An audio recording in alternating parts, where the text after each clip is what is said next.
of one scientist named Dr. Oliver Crane.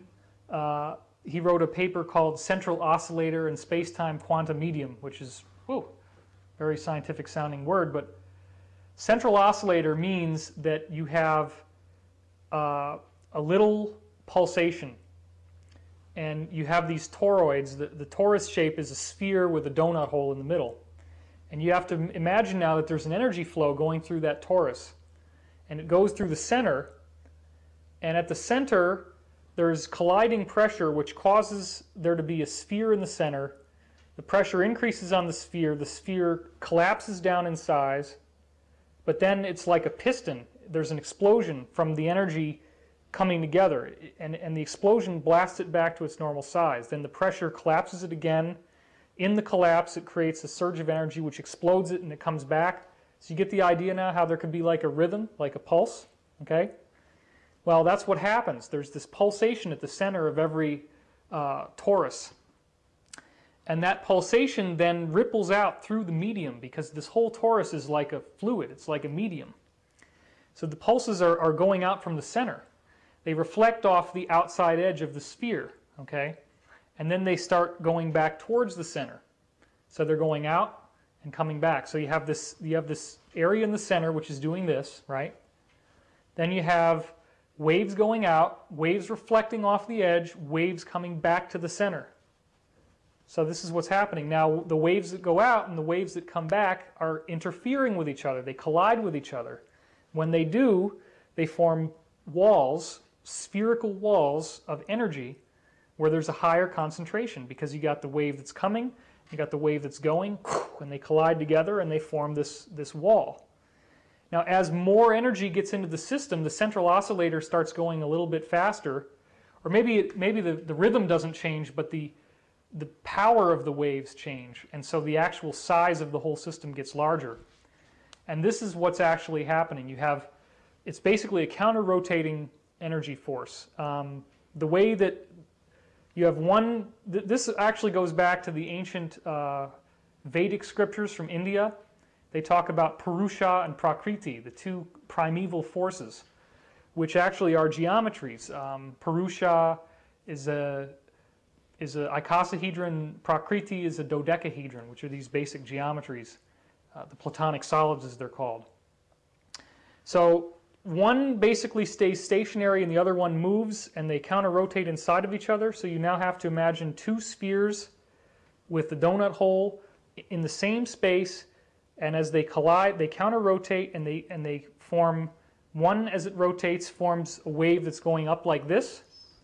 The other one as it rotates form a wave that goes down like this. The upgoing wave and the downgoing wave collide in the center, form this sphere. That pressure creates the pulsation.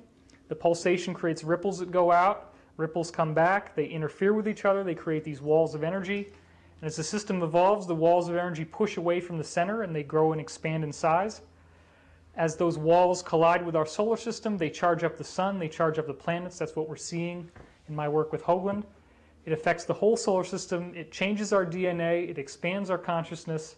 And it ultimately changes the frequency of physical matter, leading to a complete transmutation effect similar to the Bermuda Triangle, except that it's now the whole planet. So you have people basically disappearing, and this ties back in with the Christian rapture idea and all the other systems of thought that have the same thing. One of the questions I asked was whether this synthesis in your understanding is known and fully understood and utilized by the powers that be, whoever you consider the powers that be to be. Well, I certainly don't want to come across as a know-it-all or arrogant or whatever. What I can say is that this is not my information that I'm sharing with you as much as it is information that I was shown through what you could call remote viewing or telepathy. And it was only because I had the scientific context and background to be able to understand what I was actually being shown and then find the research for it. The Black Ops community has a fairly good knowledge of physics, but it does not have a complete knowledge of physics, and it does not really fully understand what it's seeing. It has long been a surprise to me the lack of knowledge on behalf of individual members, whistleblowers within that community. And I think part of that is, as we were saying off camera, the severe compartmentalization makes it so that information that's known to one guy in one desk of the CIA is not known to the next guy in the next desk. And I actually met with a retired CIA officer who confirmed that to me. And it's the same with the scientists. The guy in Livermore doesn't know what the guy in Los Alamos is doing, and sometimes even when they're told to share information, they don't even do that. So what you end up having, like in quantum mechanics, there are so many competing models to try to explain the basics of quantum mechanics. Superstring theory, 11 dimensions, 26 dimensions, 9 dimensions, Kaluza-Klein theory, which is a 5-dimensional universe. And the mathematics are so complex that you can't learn all of it. You can only learn one very specialized area. Well, I really am a fan of Einstein's comments about the difference between what he called the theory of wood and the theory of marble. And a theory of wood, if you can imagine somebody taking a bunch of wooden boards and nailing them together to try to make a sculpture, and it's rickety and it teeter-totters a lot.